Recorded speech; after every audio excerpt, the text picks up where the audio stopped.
আজকে হবে সয়া চাং, 400 গ্রাম ওজন সয়া চাং। এটা কিনে আনা হয়েছে বাজার থেকে। সয়া চাং কী করে টেস্টি করে রান্না করা যায় সেইটা আজকে একটা 3-4 মিনিটের ভিডিও হবে। চিন প্রোটিন এইটা আজকে আমরা রান্না করে দেখাবো, তোমাদের সাথে শেয়ার করব। চলো, ইন্টারেস্টিং হবে। একটু গরম জল বসিয়ে দিয়েছি, নুন জল। তোমাদের একটু নুন দেবো জলের মধ্যে, এটাকে একটুখানি 5 থেকে 6 মিনিট একটু ফুটিয়ে নেব করে চিপে চিপে ভেতর থেকে জলটা বার করে দিতে হবে, নাহলে এটা গন্ধ ছাড়বে। বার করে দেওয়ার পরে এটাকে অ্যাজ ইট ইজ মাংসের মতো রান্না করতে হবে। ভেতরে জলটা গরম জল দিয়ে সেদ্ধ করার পর জলটা বেরিয়ে গেলে গন্ধটা চলে যাবে, কারণ একটা বিচ্ছুরি গন্ধ আছে, তার জন্য অনেকে খেতে চায় না। তো ওই জলটা ফেলে দিলেই এবার এই যে ফ্লেশটা রইলো, ফ্লেশটা হচ্ছে মাংসের মতো। এবার আদা পেঁয়াজ রসুন বাটা দিয়ে, কাঁচা লঙ্কা বাটা দিয়ে, জিরে ধনে গুঁড়ো মশলা পাতা দিয়ে, গরম মশলা দিয়ে আচ্ছা করে টেস্ট করে রান্না করলে এটা রোলের ভেতরে দিয়ে খাওয়া যায়। অনেকে তরকারি হিসেবে খেতে পারে।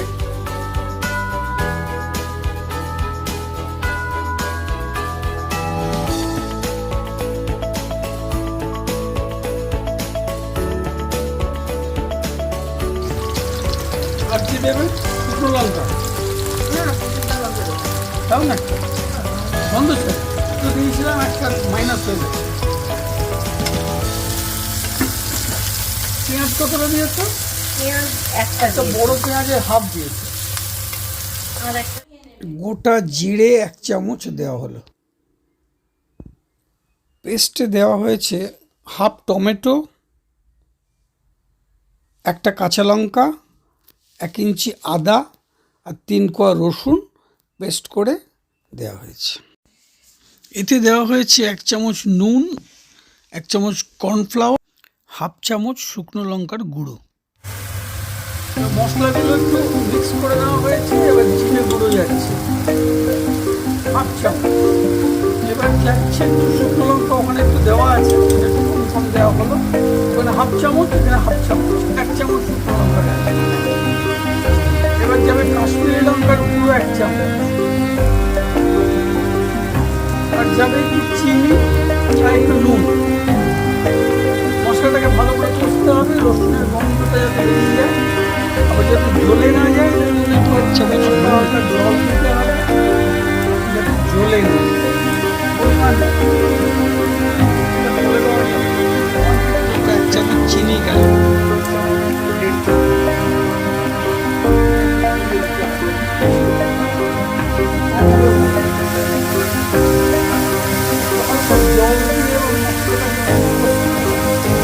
যাতে রসুন আর আদার কাঁচা গন্ধটা বেরিয়ে যায়। আর যখন তেলটা উপরে বেরিয়ে আসবে, সেপারেট হয়ে যাবে, তখন বোঝা যাবে। এবার খোয়া চাল দিয়ে চাপাতি দিয়ে খোয়া চাল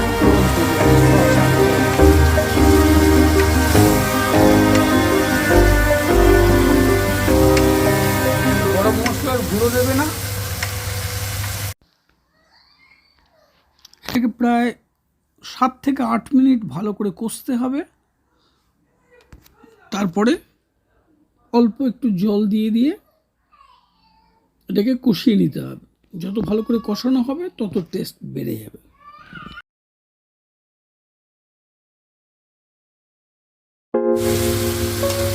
জল দিয়ে দিলে সেদ্ধ খেতে হবে, মাংসের মতো করে কষতে হবে।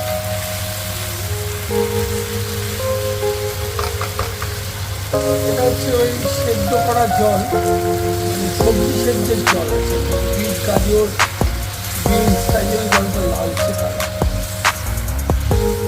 তোমরা ভাবে লালচে কালারের জল করতে পেয়ে, ওটা গাজরের বিটের কালার।